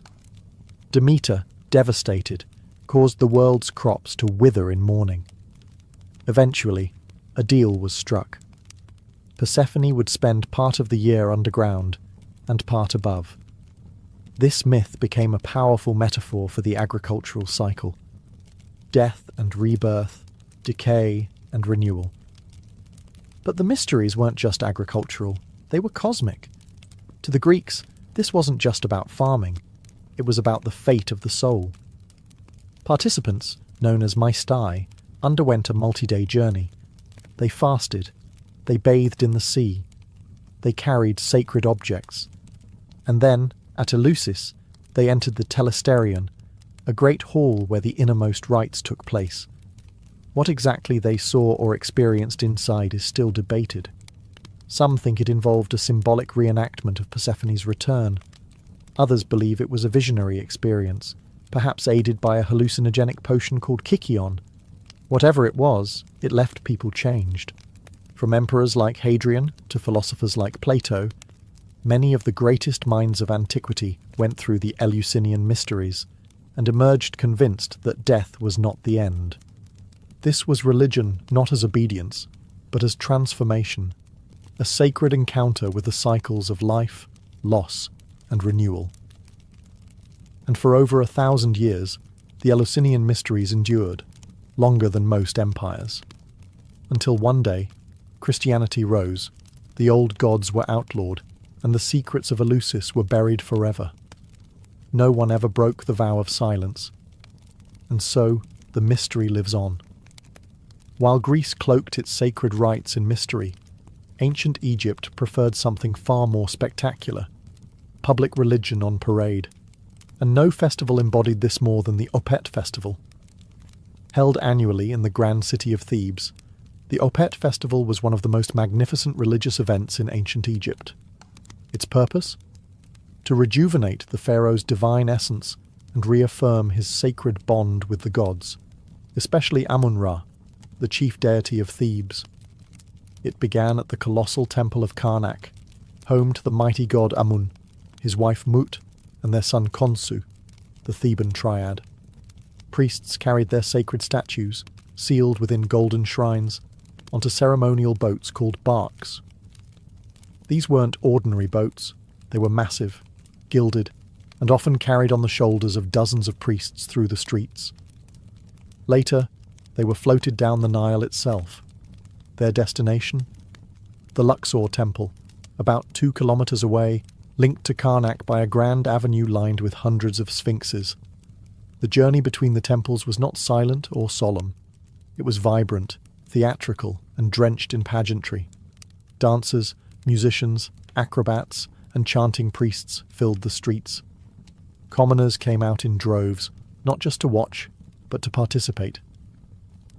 For many Egyptians, this was their chance to see the divine, not hidden in the inner sanctums of a temple, but paraded openly, proudly, and dazzlingly through the city. And this wasn't just ritual for show. The pharaoh himself joined the procession, often taking part in sacred reenactments. In some eras, it was believed the god Amun merged spiritually with the pharaoh during the ceremony, recharging his divine mandate to rule. It was a renewal of power, not through conquest, but through cosmic approval. There was also a deeply human element. During the festival, the strict boundaries between priest and peasant, god and mortal, loosened. People feasted, drank, danced. It was joy wrapped in divinity, a moment when heaven touched earth, however briefly. The Opet festival lasted anywhere from 11 to 27 days, depending on the period and the pharaoh's budget. And while each celebration had its own flavour, the message remained the same. Egypt was in balance, the gods were pleased, and the divine order of Ma'at still reigned. For the Egyptians, that meant everything. If the Eleusinian mysteries were about divine secrets and the Opet festival about royal divinity, then Saturnalia was something else entirely, a week-long party where Rome gleefully abandoned its rules. Held every December in honour of Saturn, the Roman god of agriculture, time and liberation, Saturnalia was a deeply rooted festival, celebrating the end of the harvest and a nostalgic longing for the mythical Golden Age, a time when Saturn ruled and all men were free and equal. And for a few chaotic days, Romans tried to relive that dream. It began with a sacrifice at the Temple of Saturn in the Forum, followed by a public feast. Then, all social norms were flipped on their heads. Masters served their slaves. Senators wore colourful tunics instead of togas. Gambling, usually banned, was openly permitted. Work stopped. Schools closed. The courts shut down. Rome didn't function, at least not in the usual sense. One of the festival's most bizarre traditions was the election of a Saturnalian king, sometimes called the Lord of Misrule. This was often a low-ranking citizen, a slave, or even a child, given mock authority to issue absurd commands. Sing naked in the streets. Balance a plate on your head. Obeying these ridiculous orders was part of the fun. Saturnalia was also when people exchanged gifts, wax candles, small figurines, and even poetry. It was light-hearted, full of laughter, and had a warmth that feels oddly familiar. In fact, many scholars argue that Saturnalia is one of the cultural ancestors of Christmas. The timing, the gift-giving, the candles, the feasting, it all echoes through time. But Saturnalia wasn't just a holiday. It was a pressure valve. For a society so rigidly structured, with slaves at the bottom and senators at the top, it allowed for the illusion, however brief, that everyone was equal. That maybe, just maybe, there could be a return to Saturn's mythical golden age. Of course, when the festival ended, everything snapped back into place. Slaves returned to servitude. The Senate resumed its bickering. The streets quieted. But for that week of reversal, Rome became a theatre of joy, chaos, and shared humanity. Because even an empire needs a break from pretending it has everything under control. Long before alarm clocks and New Year countdowns, ancient Persians were already celebrating a festival of rebirth, balance, and fire, one that still survives today. Nowruz, the Persian New Year.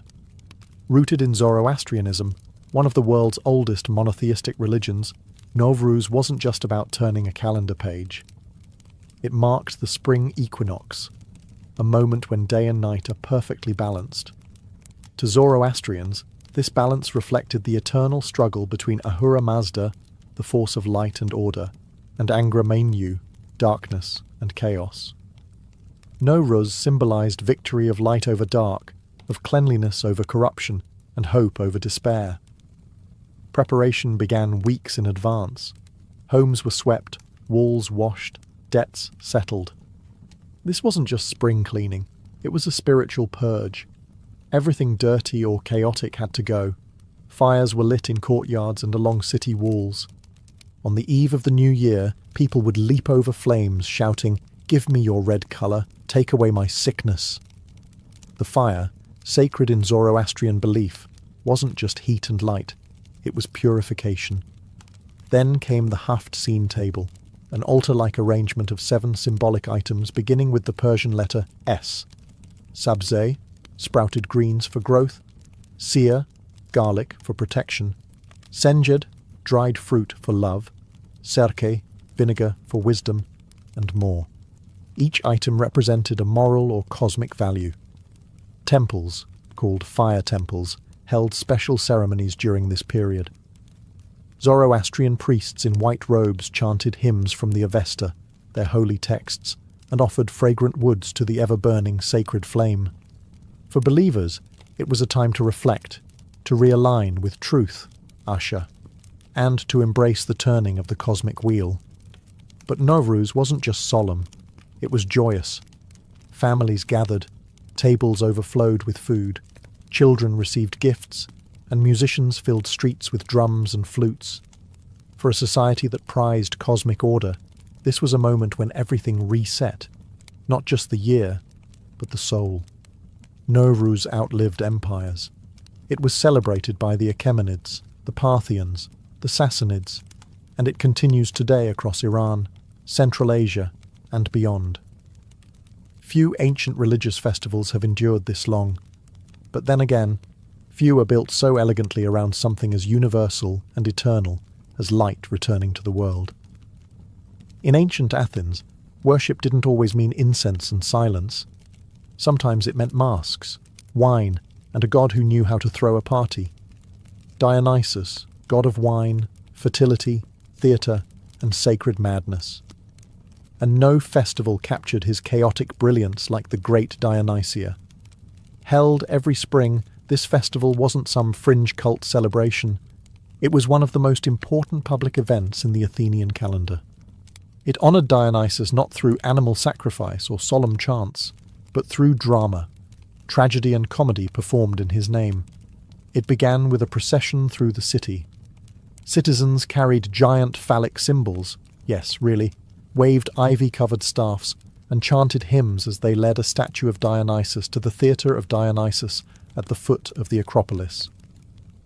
There were flutes, dancers, and a tidal wave of wine-fueled enthusiasm. Then came the performances.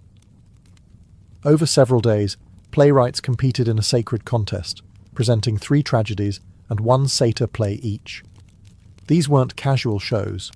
They were state-sponsored events, judged by elite citizens, and watched by up to 15,000 people at a time. Attendance was civic duty. Even prisoners could be released on bail to attend. The themes: gods, fate, hubris, revenge, war, and suffering. Aeschylus, Sophocles, Euripides. These masters told stories that ripped the soul open. Imagine watching Oedipus discover he married his mother with your neighbours beside you, gasping in horror. It wasn't just entertainment, it was ritual catharsis. And after the tragedies came the comedies, raunchy, political, and often absurd. Aristophanes used them to mock politicians, question war, and skewer society itself. Nothing was off limits. But at its core, Dionysia was about more than theatre. It was about stepping out of yourself, about breaking down the masks society forces us to wear, and putting on literal ones to explore truths we couldn't otherwise say aloud. It was madness with meaning. Dionysus wasn't a calm, orderly god. He was wild, untamed, a bridge between civilization and its primal roots. The Dionysia gave space for that side of humanity to breathe, shout, laugh, and grieve. For the Athenians, this wasn't escape. This was religion. A mirror held up to the soul, with a wine cup in hand, and the god of ecstatic transformation watching from the wings. Among ancient religious festivals, few are as raucous, theatrical, and subversively spiritual as Purim, a Jewish holiday that's part survival story, part political satire, and all about divine irony. Purim commemorates the events told in the Book of Esther, set in the Persian Empire under King Ahasuerus, likely Xerxes I. The plot sounds almost like a drama from the Great Dionysia. A Jewish girl named Esther becomes queen, hides her identity, and eventually risks her life to stop a genocidal plot by the king's advisor, Haman, to annihilate the Jews. She succeeds. Haman is hanged on his own gallows, and the Jewish people are saved. It's a story about reversal of fate, the hidden workings of providence, and the power of courage. But unlike solemn religious festivals, Purim is pure, unfiltered joy, a celebration of survival that leans into laughter and liberation. The festival begins with the public reading of the Megillah, Book of Esther, often performed like a comedic play. Every time Haman's name is mentioned, the crowd drowns it out with graggers, noisemakers, boos, and shouting. Children dress up as Esther, Mordecai, or even Haman. Costumes and chaos are encouraged. Then come the commandments of celebration, feasting with lavish meals, gifting food to friends, giving to the poor, and most famously, drinking until you can't distinguish between blessed is Mordecai and cursed is Haman. Yes, that's actually written in the Talmud, but behind the festivity lies something profound. Unlike other Jewish holidays, God is never mentioned by name in the Book of Esther, not once. It's the only book in the Hebrew Bible with that distinction. This absence forces readers to look for hidden divine intervention, a lesson in faith without direct revelation.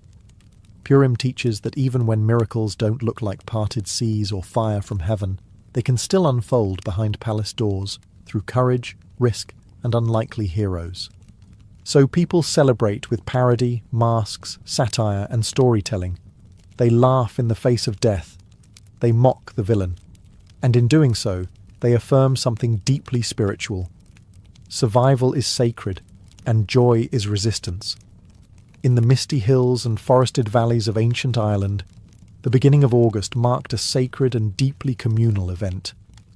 Lugnasad, pronounced Lunasa, the Celtic festival honouring Lugh, the god of light, craftsmanship, and war. Unlike the grand temple festivals of Rome or Egypt, Lugnasad was celebrated outdoors, on hilltops, in fields, and by sacred wells. It wasn't about imperial spectacle. It was about the land, the harvest, and the fragile bargain between humans and nature. Lugh, the namesake of the festival, was a solar deity, a shining warrior and master of all arts. But Lugnasad wasn't just about worshipping him directly. According to myth, Lugh held the first festival to honour his foster mother, Tailtiu, who died from exhaustion after clearing the plains of Ireland to make way for farmland. In her honour, people gathered to give thanks for the first grain harvest and to ensure the earth would continue to provide. So how did they celebrate? It started with a ceremonial cutting of the first sheaf of grain, followed by offerings to the gods and spirits of the land. This wasn't just symbolic. If the harvest failed, winter would be cruel. Gratitude and ritual were a form of spiritual insurance. But Lugnasad was also a social explosion. People travelled for miles to participate in fairs, markets, competitions, and athletic games, often referred to as the Tailteann Games, a kind of mystical precursor to the Olympics. Contests included running, wrestling, horse racing, and even feats of poetry and storytelling. It was also a prime time for trial marriages. Couples could commit to a union that lasted a year and a day. If it didn't work out, they could walk away, literally, by standing back to back and walking in opposite directions. The gods, apparently, had no issue with prenups. There were bonfires, feasting, and dancing on sacred hills. But always, beneath the revelry, was a humbling awareness. Nature gives, and nature takes. Lugnasad was both a celebration and a warning, a time to enjoy the first fruits, but also to begin preparing for darker days ahead. In a world ruled by seasons, this festival marked the shift from sunlight to shadow. The wheat was in hand, but winter was already watching. In the heart of the Indian subcontinent, as winter melts into spring, an explosion of colour, music, and fire erupts across villages, towns, and cities. It's loud, it's wild, it's sacred. This is Holi, one of the most joyful and symbolic festivals in ancient Hindu tradition. Known today for its clouds of coloured powder and water fights, Holi has deep religious and mythological roots. At its core, it celebrates the victory of good over evil, the arrival of spring, and the burning away of the old to make room for renewal. The festival begins the night before the colour, with Holika Dahan, the ceremonial bonfire. Its origins lie in the myth of Prahlada, a devout follower of the god Vishnu, and his demon father Hiranyakashipu, who demanded to be worshipped instead. When Prahlada refused, his father conspired to kill him by placing him on the lap of his sister Holika, who was immune to fire. But divine justice had other plans. Holika burned, and Prahlada emerged unharmed. Every year, Holika's effigy is burned in bonfires across India. The fire symbolises the destruction of ego, hatred, and evil, and the cleansing of the soul through light and heat. And then comes the colour. The next morning, the streets transform into a living kaleidoscope. People throw gulal, vibrant coloured powders, at each other, drench friends with coloured water, and dance to drums and flutes. It's impossible to stay clean or sombre, but this chaos is ritual chaos. Social boundaries collapse. Rich and poor, old and young, men and women, all become equals under layers of red, green, blue, and yellow. Enemies reconcile, strangers become companions. For one day, the world becomes unrecognisable, and beautifully so. Holi also connects to the legend of Krishna and Radha, where Krishna, self-conscious about his dark skin, playfully smeared colour on Radha's fair face. Their divine romance became an eternal metaphor for playful love and divine unity. That's why Holi isn't just fire and purification. It's flirtation, joy, and affection. Underneath the celebration is a spiritual message, the cycle of seasons, the resilience of the soul, and the beauty in embracing impermanence. Because after the flames die down and the colours fade from your skin, what remains is the lesson Holi was always trying to teach. Light returns. Joy is sacred. And rebirth is always just around the corner. Amid the thunder of Roman armies and the pomp of imperial parades, there existed a ritual so secret, so exclusive, that even Rome's most powerful men were banned from attending. No senators, no priests, no emperors, only women. This was the festival of Bonadea, the good goddess. Held each December at the home of Rome's highest magistrate, the festival was both religious and mysterious.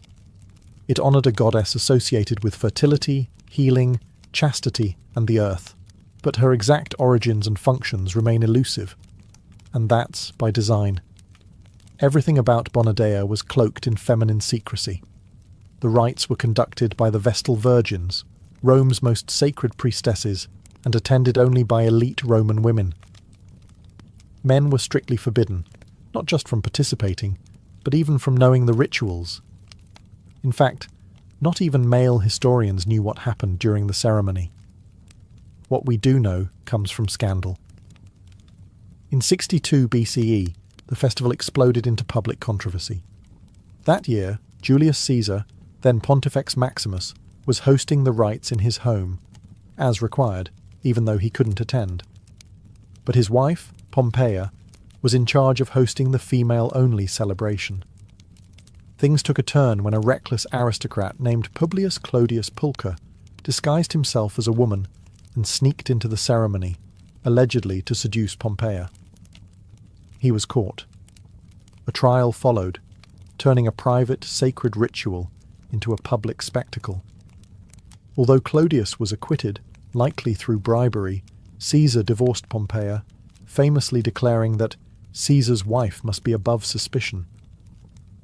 But beyond scandal, the Bonadea festival reveals something rare, a sacred space entirely controlled by women, where their concerns, fertility, health, family, the rhythms of the body, were placed at the centre of religious life.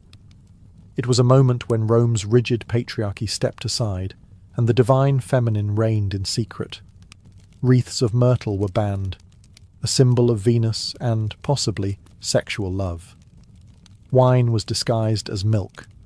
Music, incense, and offerings were made, perhaps even symbolic fertility rites. But no man ever saw them. No man ever would. And maybe that's the point. In a world that documented everything, the most powerful rituals were the ones no one wrote down. Because sometimes the sacred must remain unseen, protected by silence, and passed down only through whispered memory. Long before it became a medieval obsession with turning lead into gold, alchemy began in the temples and tombs of ancient Egypt. But in Egypt, it wasn't called alchemy. It was known as chemia, meaning the black art, a reference not to anything sinister, but to the rich dark soil of the Nile Valley, known as Kemet, the Black Land. To the Egyptians, transformation wasn't just physical, it was sacred. It applied not only to matter, but to the soul. The ancient Egyptians were already masters of practical chemistry. They produced cosmetics, perfumes, glass, dyes, and metal alloys. They practiced advanced techniques in embalming, using resins, salts, and linen to preserve the body for eternity. But these weren't just medical procedures. These were rituals of transformation, performed with divine intent. Every act of mummification, every pigment ground into paint, was part of a cosmic process, the preparation of the body and soul for rebirth in the afterlife. In fact, death itself was seen as a kind of alchemical operation. Just as metals could be purified in fire, the soul of the dead had to be refined through trials in the underworld. The Book of the Dead, full of spells and incantations, acted like a guide for this spiritual transmutation. Central to Egyptian thought was the figure of Thoth, the ibis-headed god of wisdom, writing, and sacred knowledge. Later, when Greek and Egyptian cultures fused during the Ptolemaic period, Thoth was identified with the Greek god Hermes, creating the mythical sage Hermes Trismegistus, thrice great Hermes. He would become the legendary author of the Hermetic texts, mystical writings that laid the foundation for alchemy as a spiritual science. These texts spoke not just of material processes, but of divine unity, of the correspondence between the macrocosm and microcosm, as above, so below. In Egyptian alchemy, the transformation of matter was symbolic of the transformation of the soul. Turning base metals into gold was just a metaphor for turning an imperfect self into a purified being. So, when later alchemists in Greece and Europe searched for the philosopher's stone or eternal life, they were really carrying forward an ancient Egyptian idea. That true transformation doesn't begin in the lab. It begins in the heart. While Egypt gave alchemy its ritual soul, ancient Persia gave it a moral spine, a cosmic framework rooted in the eternal struggle between light and darkness. In the heart of the Persian Empire, long before medieval laboratories, the teachings of Zoroaster, Zarathustra, shaped a worldview where transformation was not only desirable, it was necessary. His dualistic vision split the universe into two opposing forces: Ahura Mazda, the god of light, truth, and order, and Angra Mainyu, the spirit of darkness and chaos. This wasn't just myth, it was metaphysics, and it deeply influenced alchemical thinking. Zoroastrians worshipped through fire, a living symbol of truth and divine illumination. In temples, sacred flames were never allowed to die. Fire purified, revealed, and transformed, just like the alchemist's furnace centuries later. Persians also developed advanced metalworking techniques. They were among the first to refine copper, silver, and gold, to smelt iron, and to experiment with alloys. Their artisans weren't just craftsmen. They were seen as initiates in a process of perfecting nature. Smelting ore into shining metal was viewed as an act of cosmic alignment, elevating raw, chaotic matter into something orderly and pure. Even the earliest Persian medicinal texts show traces of proto-alchemical ideas, lists of minerals, metals, plants, and their effects on the human body. They didn't just want to heal the body, they wanted to align it with the divine harmony of the universe. Later, Islamic scholars would preserve and expand on Persian alchemical ideas. But even in pre-Islamic times, we see the emergence of a powerful theme that would echo through alchemical traditions, from Arabia to Europe. That matter is not static, and that within every impure substance lies the seed of perfection. It's the same idea that would later inspire alchemists to transmute lead into gold, or the soul from base to divine. Persian thought, then, offered a moral alchemy, purification not just of elements, but of intention. Fire didn't simply melt metals, it burned away falsehood and revealed what was hidden. And in that hidden core, somewhere between smoke and spirit, Persian alchemists believed lay the divine spark that could change anything, even the self. If Egypt gave alchemy its sacred rites and Persia its moral framework, it was ancient Greece that tried to explain it all, with logic, geometry, and a touch of cosmic arrogance. Here, alchemy didn't vanish, it evolved. Greek thinkers took the mystical and chemical traditions of older civilizations and tried to make them make sense. But instead of crucibles and powders, they reached for philosophy. At the heart of Greek alchemical thought was the theory of four elements: earth, water, air, and fire, first proposed by Empedocles. These weren't just physical substances, they were fundamental principles of the universe, the Lego blocks of reality. Change, according to this view, was simply the rearrangement of these elements. Fire could become air, water could become earth, and all things were in a constant dance of transformation. Later philosophers like Plato added layers of meaning. He described matter as composed of perfect geometrical forms, tiny, invisible solids. In this version, alchemy became a quest not just for chemical reactions, but for harmony with the ideal world. Then came Aristotle, who altered everything. He proposed that all matter had four essential qualities: hot, cold, wet, and dry. By changing these qualities, you could change the substance itself. Lead was dry and heavy. Gold was balanced and radiant. So if you could shift lead's properties, make it more noble, it could, in theory, become gold. Sound familiar? This idea of transmutation, changing one substance into another, became the cornerstone of all later alchemy. But the Greeks didn't stop at theory. In Hellenistic Alexandria, a melting pot of Egyptian mysticism, Greek philosophy, and Babylonian astronomy, alchemy as a practice finally began to take shape. Here, scholars and mystics recorded early recipes for dyes, perfumes, and metal alloys, but always wrapped in symbolic language. And it's here that the mythic figure of Hermes Trismegistus emerged, part Egyptian Thoth, part Greek Hermes, credited with writing the Hermetic Corpus. These texts spoke of purifying not just matter, but the soul, urging practitioners to seek divine union through inner transformation. To the Greeks, alchemy wasn't about making money.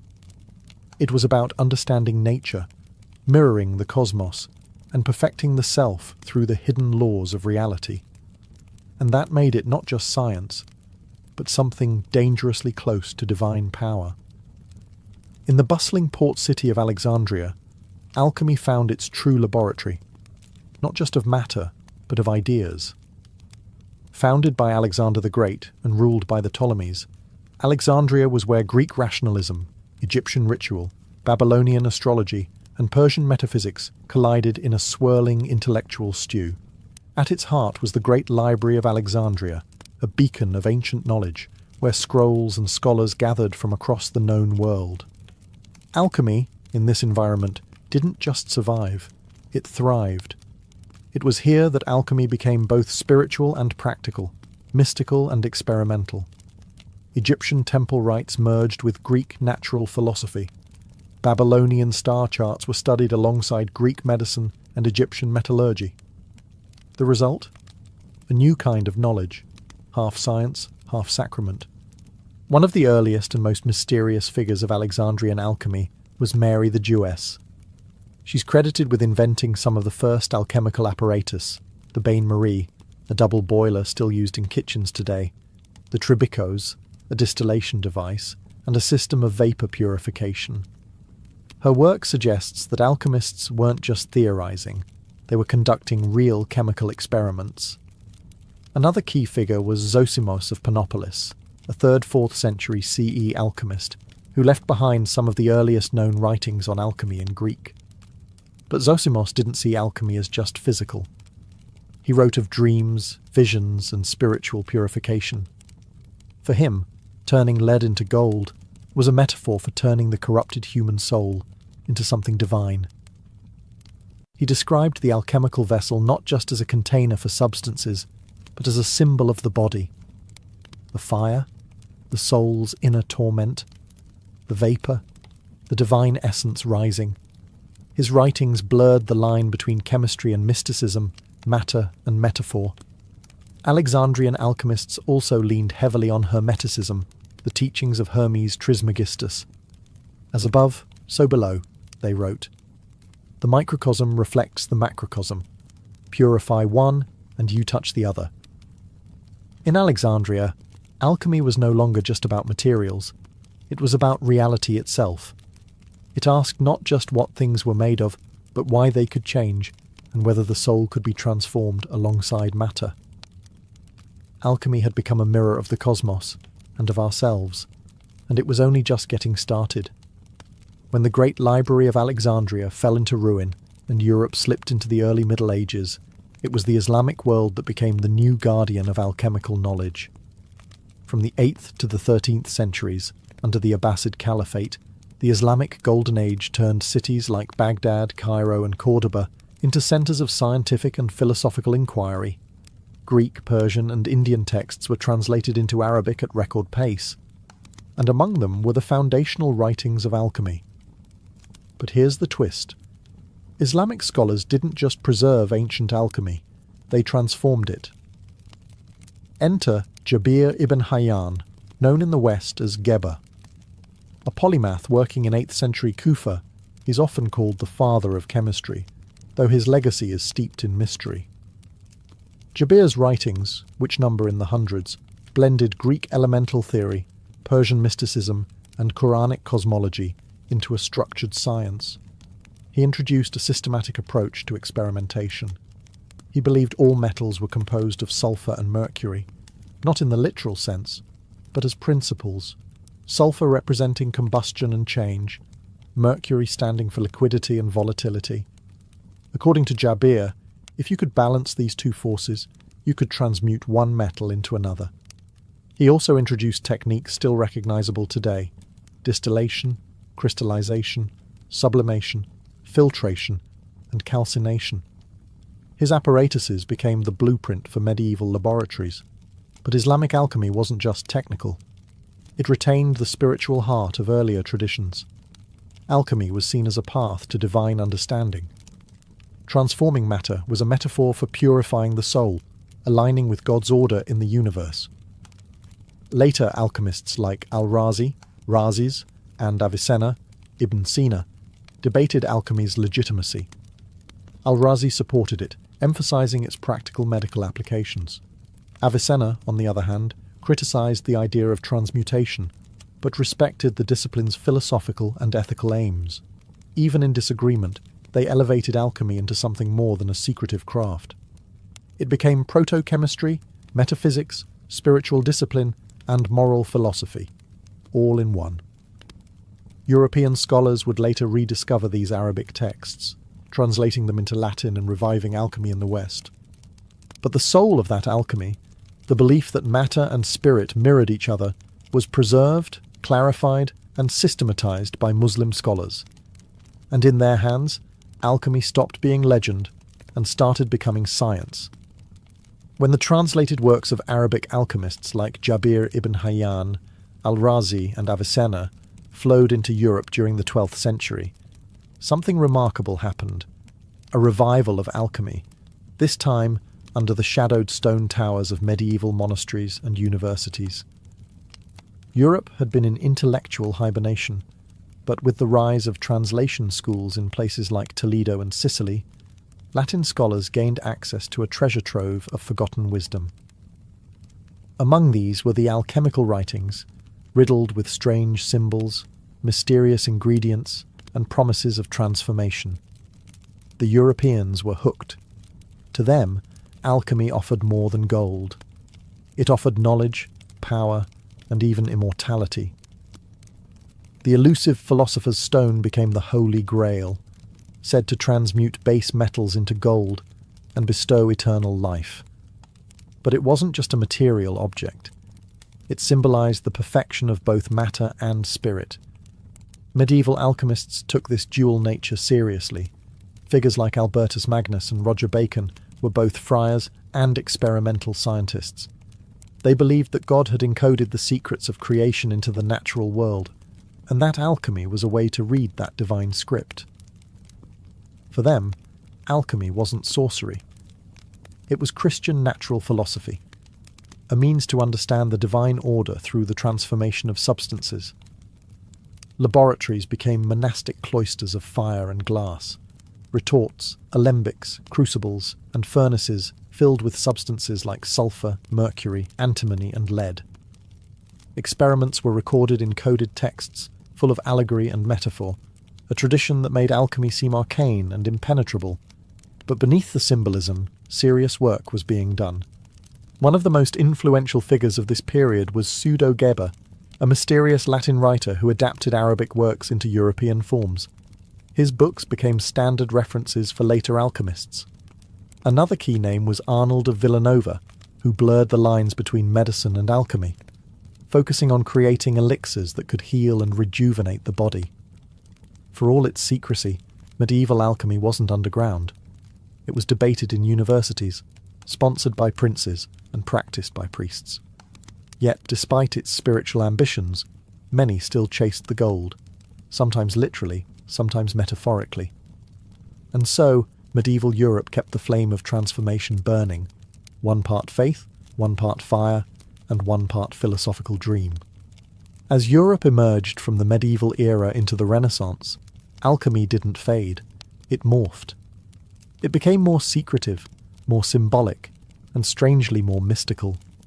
Out of this fusion of Hermetic philosophy, Christian mysticism, and Renaissance humanism emerged one of the most curious movements in alchemical history, the Rosicrucians.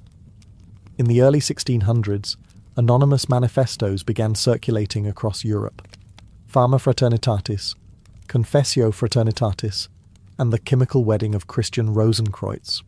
These texts told the story of a hidden brotherhood, the Fraternity of the Rosy Cross, founded by a mythical figure named Christian Rosenkreuz, who had journeyed through the East, learning secret wisdom before returning to Europe to quietly guide spiritual seekers. But here's the twist. There's no evidence the Rosicrucians existed as an actual organisation, at least not at first. They were an idea, a symbol, and their influence was profound. Rosicrucian alchemy was not about making gold. It was about enlightenment. It combined alchemical transformation with Christian esotericism, seeing the purification of metals as a metaphor for the purification of the soul. The philosopher's stone became a symbol for Christ consciousness, inner rebirth, and union with the divine. Their manifestos promised a reformation of science, religion, and politics, a secret spiritual revolution that would lead humanity into a new golden age.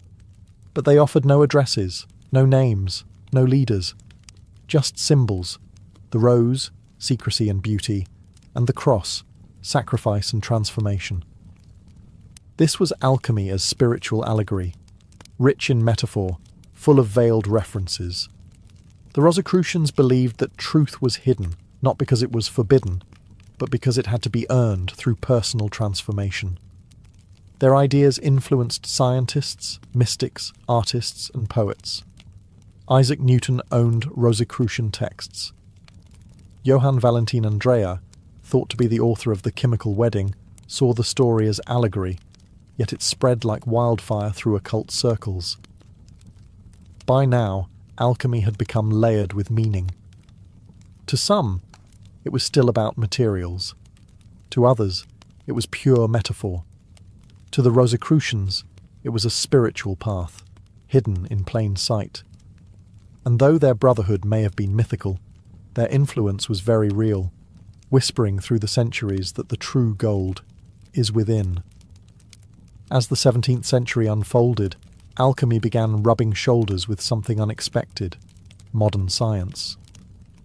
But it wasn't a clean break. The line between alchemist and chemist was blurred, and many of the figures who built the scientific method were, paradoxically, still chasing the philosopher's stone. One of the most famous examples, Isaac Newton. Yes, the same man who formulated the laws of motion and gravitation spent more time in his life studying alchemy than physics. In secret, Newton filled notebooks with arcane experiments, analysing ancient symbols and attempting to uncover the divine mechanics of the universe. To him, the cosmos was a divine machine, and alchemy was a language written in fire and gold to understand it. Newton wasn't alone. Robert Boyle, often called the father of modern chemistry, was also steeped in alchemical thought. His famous 1661 book, The Sceptical Chymist, challenged the classical four-element theory and laid the groundwork for chemical analysis. But Boyle also believed in the transmutation of metals, and saw alchemy as a valid field of inquiry. So, what changed? The key difference was methodology. Alchemy had long been shrouded in symbolism, secrecy, and spiritual metaphor. But emerging scientists began demanding clarity, repeatability, and evidence. They started shedding the mystical language in favour of quantifiable results. The laboratory, once a place of occult wonder, became a space of measurable reaction and precision tools. Alchemical instruments, crucibles, alembics, furnaces, evolved into the backbone of modern chemistry. The dream of turning lead into gold faded, replaced by the practical pursuit of understanding matter's building blocks. And yet, the alchemical worldview didn't entirely disappear. The notion that matter can transform, that systems contain hidden patterns, and that humans can shape the natural world through deep understanding, these alchemical ideas quietly endured. They simply dressed in lab coats instead of robes. By the 18th century, alchemy was largely dismissed as pseudoscience.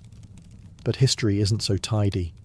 The truth is, modern science was built on alchemical bones, and the alchemists, with all their strange symbols and impossible dreams, did more than tinker with metals. They asked the fundamental question, can the world be changed? And that question still drives science today. By the 19th century, alchemy had seemingly vanished, dismissed by rational thinkers as a quaint relic of pre-scientific superstition. But like mercury in a flask, its essence never truly disappeared. Instead, alchemy transmuted, finding new life in psychology, literature, art, and even modern spirituality. The most surprising inheritor of alchemical thought? Carl Jung, the Swiss psychologist. To Jung, alchemy wasn't about literal transmutation. It was a symbolic map of the human psyche. He studied alchemical texts obsessively, recognizing in their cryptic diagrams and metaphors a language of the unconscious. The philosopher's stone became a symbol of self-actualization. The alchemical process, calcination, dissolution, fermentation, coagulation, mirrored the psychological journey toward individuation, the integration of all aspects of the self. Alchemy, Jung believed, was the original therapy, a coded spiritual practice disguised as proto-chemistry. Its real aim wasn't to make gold, but to heal the soul. And in this sense, alchemy never stopped evolving.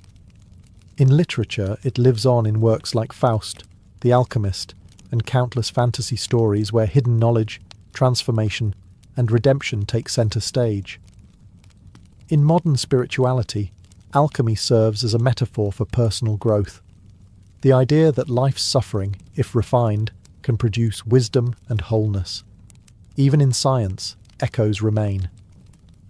The dream of alchemy, to understand and master the transformation of matter, finds a curious reflection in nuclear physics, where elements really can be transmuted.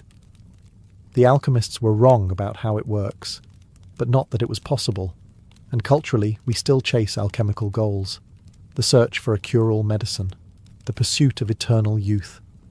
The fascination with the hidden, the symbolic, the transformative, the enduring power of alchemy lies not in its failed recipes, but in its imagination, its willingness to believe that the world is mutable, that what is base can become noble, and that knowledge, properly applied,